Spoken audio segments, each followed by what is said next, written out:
Hi, I'm Jeff Bermudez. And I'm Omar Kadri. Welcome to The Collective Journey. Join us as we explore some of the most promising talents, thought leaders, and change influencers in our city and beyond. As we uncover these hidden gems, I hope you'll find that they're people just like you and I, with hopes and dreams and gifts that they would like to show to the world. It is our mission to share their work, to share their story, and to appreciate what our community is capable of producing. This is my adventure. This is your adventure. This is our collective journey.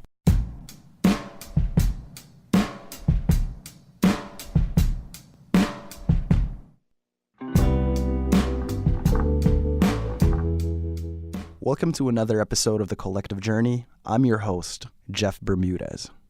Living a healthy lifestyle is challenging. It is certainly a choice that requires discipline. Now imagine having to do so not out of choice, but out of necessity. Well, our next guest is well acquainted with this challenge. In fact, she has even found a way to thrive in this type of life. Having developed a passion for clean living, she now wishes to share tips and recipes with people who would like to take on similar lifestyles through her very own food blog. I introduce to you our guest today, Laila Haider. When we moved here? Yeah. Not at all. I was a little kid. I think 8 years old when we moved. So you'd barely remember just imagery probably. Yeah. And it was easy to kind of get used to everything. My parents speak French, so we were in Montreal. They speak French. It was kind of like I learned it really quickly. And then Ottawa, they're bilingual, so it wasn't hard in that sense because I could communicate. And then English just came. That makes a lot of sense. Yeah, when you speak French here, it opens up a lot of different opportunities, for sure. Especially business-wise. For sure. You went to high school here in London? Ottawa. Ottawa? Yeah, in Ottawa, and then I went to Westminster here. I think I was in OAC. They don't have that anymore. Grade 13. Either grade 12 or grade 13. I can't remember when I came here, but back then it was mandatory, right? Yeah. How do you feel about the whole optional grade 13 thing? Like when kids finish grade 12 and they have the ability to take grade 13 as an option? Isn't it you take grade 13 if you want to continue to, if you want to do university or something? Or it's kind of if you want to stay behind and figure it out for a year. Oh, really? Kind of like a gap year. Okay. Yeah. I mean, I get, to be honest, there's... Did you find that there was so much. Any benefit to having to do a grade 13? To me, it was just part of the process, right? Of you go through high school, and then when you're done the 5 years, then you go to college, university, or whatever you go.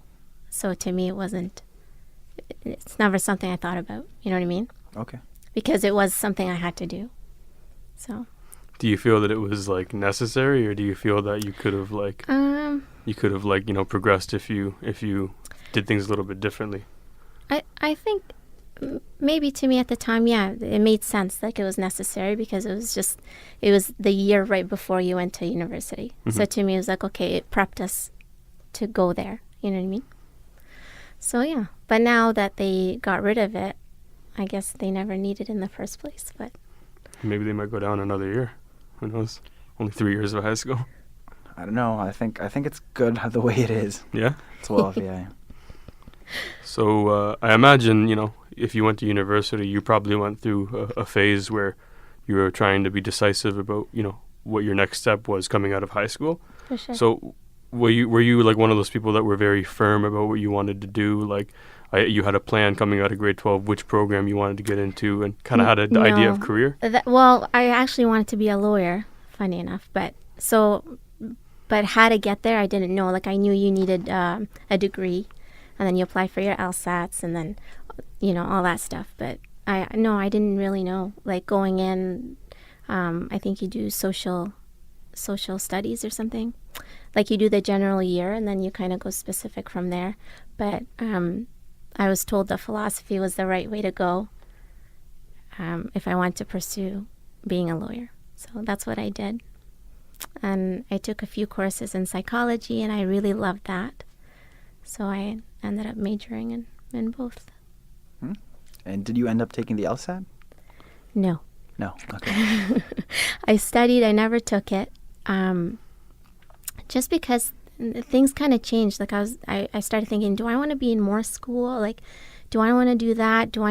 Maybe I just want to graduate and work, or I wanted to get married. Like I had certain few things in my head, so I didn't know if I wanted to do more schooling. So Okay. yeah, so I studied. I never took it. How did you feel about like your next step, like what you should do? Like, did you go through a phase where you were a little bit confused or Yeah, I worried? was totally lost. Yeah? Like, yeah, I'm like, I don't know what to do now. And I volunteered. And, yeah, I really didn't know what to do, because to me, I got a piece of paper that said I graduated. Mm-hmm. And I'm like, wonderful. Now I have a huge debt. So what do I do? So I was trying to think, like, how am I going to pay back my student loans? So I volunteered. I worked a little here and there. But then I met my now husband, and then, yeah. And then I started working. Like, I worked for a lawyer. I worked at the bank. So I did a few things here and there. And then I actually, my husband's uncle told me about, he's like, you should become a teacher, like do ESL, because it's in demand. So, and I love helping people, and I thought, you know what, why not? So I did that. It's like a 1 year intensive course thing. Okay. A 1 year of school, I guess, and to become an ESL, certified ESL teacher for adults. And so I did that. So it was specialized in ESL. It wasn't general teaching overall? No, it specializes in adult ESL. Okay. Specifically. So yeah. this was not the teacher's college? No. No, okay. No. It is a certification, and it's 1 year, and yeah, it was a good move. It is what I wanted to do at that time, and yeah, I did it, and then I started working right away, and I loved it, you know, and especially when the refugees were coming in. I don't like to say refugees, but when they came in and stuff, like, excuse me, I was helping them out, and like I loved that part. You know what I mean? Yeah, it felt like So there's I a did lot that. of value to what you're doing. Yeah, like you're absolutely. actually helping someone's life to become better. Yeah, like there was purpose to why I was doing what I was doing. So I did that for quite a few years. Yeah, until like I taught even after I had my son, but and my daughter. But then it started to get a bit difficult because of timing. Because when you're teaching, it's not just in the class. You're now like outside. You know what I mean? You have to prep, and you have to mark, and you have to get ready for the next day. So I did it for a little bit longer, and then I just recently stopped, actually, last year. Oh, I see. Yeah. So Oh, how wow. many years did you log in? I started in 2000, I want to say 2008. Okay. Yeah. You So what is that? mentioned Almost 10 years. Yeah. you mentioned that you did some volunteer experience. Hmm. What was that like? It was great. I love volunteering because, you know, when you volunteer, it's because you want to do it. And, yeah, I was, I'm trying to remember what I did, though. It was with kids, I think, at the Children's Aid. I did a little bit. I'm trying to remember where I went. But at the school, just where I thought they needed someone, I would go and volunteer. Oh, I did Boys and Girls Club, too. Just here and there, wherever I could, yeah. And for the ESL teaching job, Hmm. what age group did you primarily So it's handle? adult. So it's adult, okay. yeah. So it's I think it was like high school and up. So anyone who basically needed to learn English, anyone who's new here, and some people actually weren't new. Like they've been here 20 years, 25 years, and they still, you know, they didn't speak the language. So When you were doing your teaching, like were you through like a private institution or were you within the school system? when I taught, yeah, it was through Thames Valley. Through Thames Valley? Yeah. I was hired by Thames Valley. Okay. Yeah. How So- did you find their process systematically? Like, did you find that they made things very like easy for you, or were there like barriers put in place? No, it was fairly easy. When I did the ESL courses, it was the last year that it was done at Weeble, and so now they do it through Fanshawe. But I did it through Weeble, and the instructors who taught us worked for Thames Valley. So I had connections there, you know what I mean? And then when you wanted to go for your interview, it was that was part of the process. After you graduate from that, you can, apply with Thames Valley to work. And yeah, no, I say it was really, it was smooth sailing. Yeah. Okay, that's good to hear. Yeah, it was really good. It's really about who you know. Like, it's connections. Like I said, the instructors worked for Thames Valley, so it made it. They knew who, like they asked a few other students in that program if we were interested, and so that's how it happened. So if you wanted to maybe transfer your skills into a non-ESL capacity, say you just wanted to teach grade 8, grade 7, or even high school, would there be any barriers to that, or would it kind of smooth it out a little bit more because you would have that teaching background in your skill set? That's a good question. To be honest, I'm not sure, because I've never been in that situation to know if I could do that. Do you know what I mean? Okay. But I think if it's in you to want to, like teachers, their role is to help, right? You want to help make your students' lives easier. You want them to succeed. So you're benefiting them that way. So it might be easier, but I don't know, to be honest, just because. Okay. Yeah. I just wondered because you would have the pedigree, right, of yeah, teaching. I mean, so. Yeah, you're right. I just, yeah, maybe. Let's say yes, okay. Well, you want to shift to healthy living? Sure. I'm very curious about that. So I think you were telling me about your son's allergy. Yeah, both my kids have allergies. Both of them? Okay. Yeah, my son has anaphylaxis to dairy and beef, and my daughter to eggs, cashews, and pistachio. That's quite the deadly combo. Yeah. So it covers basically everything. Desserts. When you go, desserts No more and desserts. foods and everything. So, How severe is it? Is it like they can't even so be it's in the same room as anaphylaxis. it? No, it's not airborne, so it's not. They can be in the same room, but they just my son reacts to touch as well, and if he ingests it. My daughter, I believe, just if she ingests it, or if it touches around her mouth or something. But yeah, it's crazy, but it's good. How did you find out about this? Like, how did the knowledge of their allergies come to you? Was it just much more like natural, or was it like, when they were born, the doctor immediately No, was they reacted. They reacted? Yeah. So the only real way to know as of today, like for now, to know if you're allergic is to actually react to the food. That's a true allergy. That's how you know. Because there's a lot of false positives. Like they'll tell you, oh, if you go get a test done, it might come up you're allergic to 20 things, but really you're not. You know what I mean? The body reacts differently to different foods. But for a true reaction to a true allergy to be diagnosed, you have to react to it. And that's what happened to my kids. They reacted to those foods. And it was really scary. Yeah.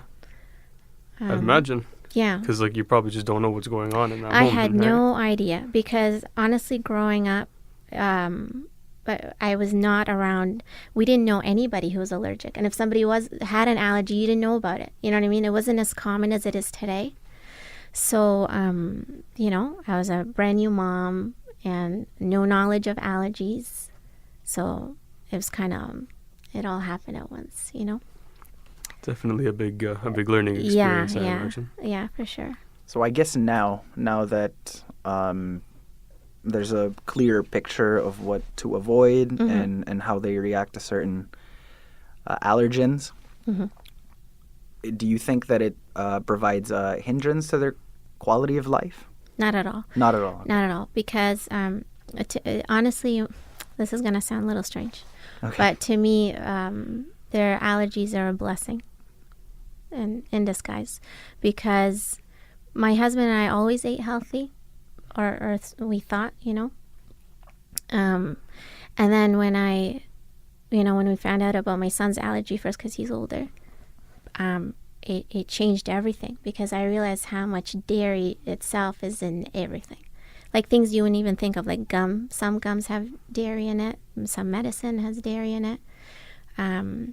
Even now they were talking about, like plastic wrap for foods at the grocery stores. They were thinking making it from dairy. So just crazy things like that, you know what I mean? And so anyway, and then you realize a lot of preservatives and all those things are also derivatives of dairy.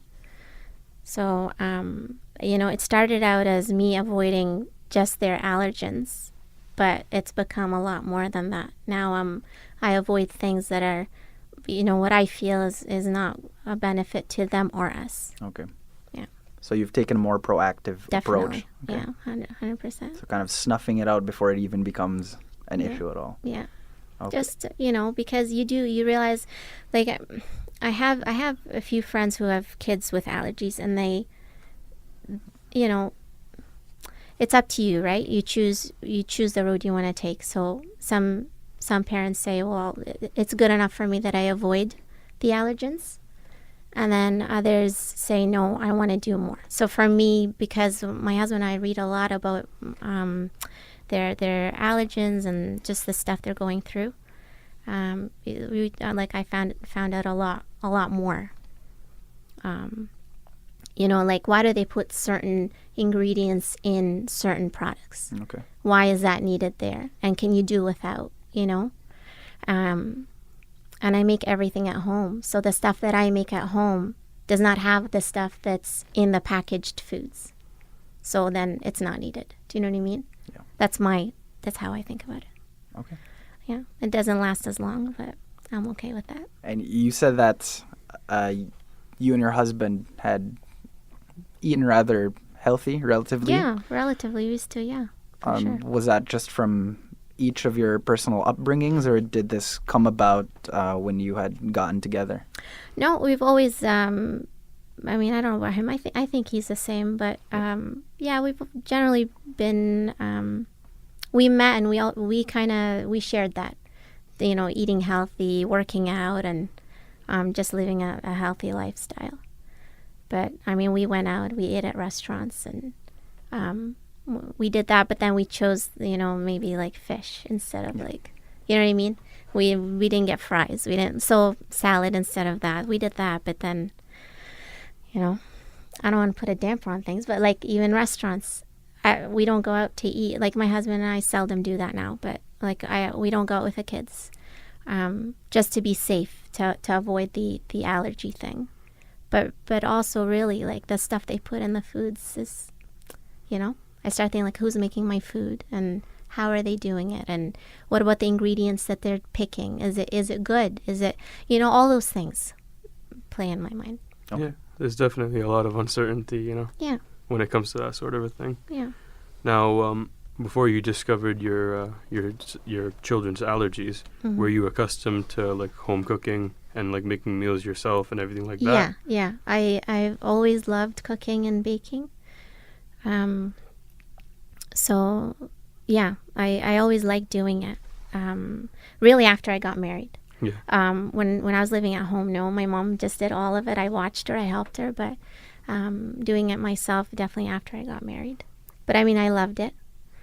Because to me, cooking that's how I show love to my family, is through food. Like when I make them, home cooked meals, desserts. It's my way of telling them I love them. There are other cultures and countries that I know that treat meals as an intimate activity, Right. compared to, say, North America, where you're basically stuffing the food on your lunch break and then getting on with your day. And there's almost a disconnect between yourself and your food, and you forget that the meat that you're eating was an animal. You just see it in a polystyrene container, and it's what it is. It's something that you throw there. You forget that it was a living thing. That's right. Yeah. You're right. There's no connection. You definitely say that this experience has heightened your respect for food? Absolutely, yeah, absolutely. Because, like I think about everything. I think about how it started before it ended up on my plate. Does that make sense? Yeah. Yeah, so absolutely everything. I have an appreciation, a respect for the animals, for the crop, everything. I respect it all.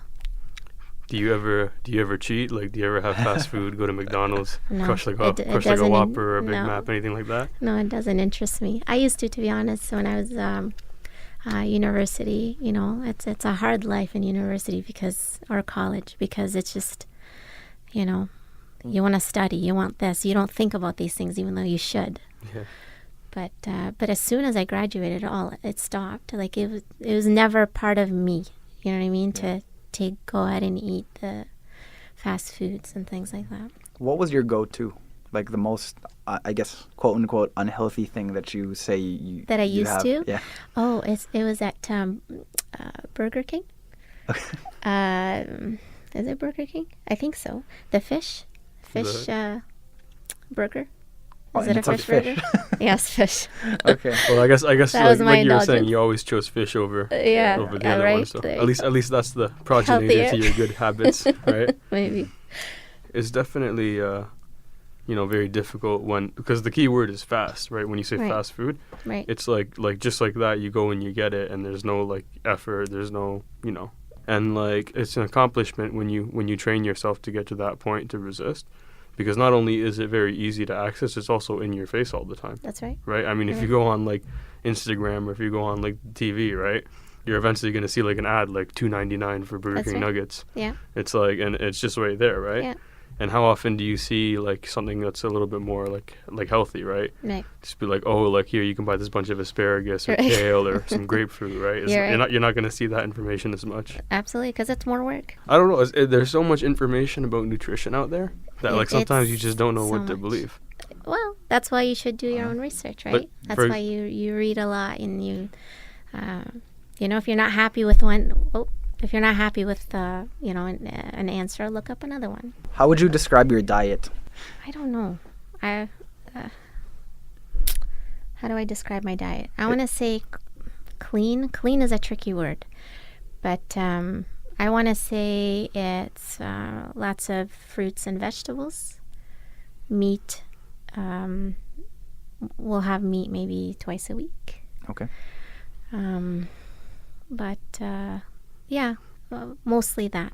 So it's not that restrictive. You're not. No, so that's the thing. It's when I make food at home, I try to make it as if we were eating out. Like I try to make it so my kids don't miss out on, what their friends are having or what their cousins are having. So I just replace it with other things. Instead of regular milk, I use coconut. I use or almond milk. I make them desserts. I make them so.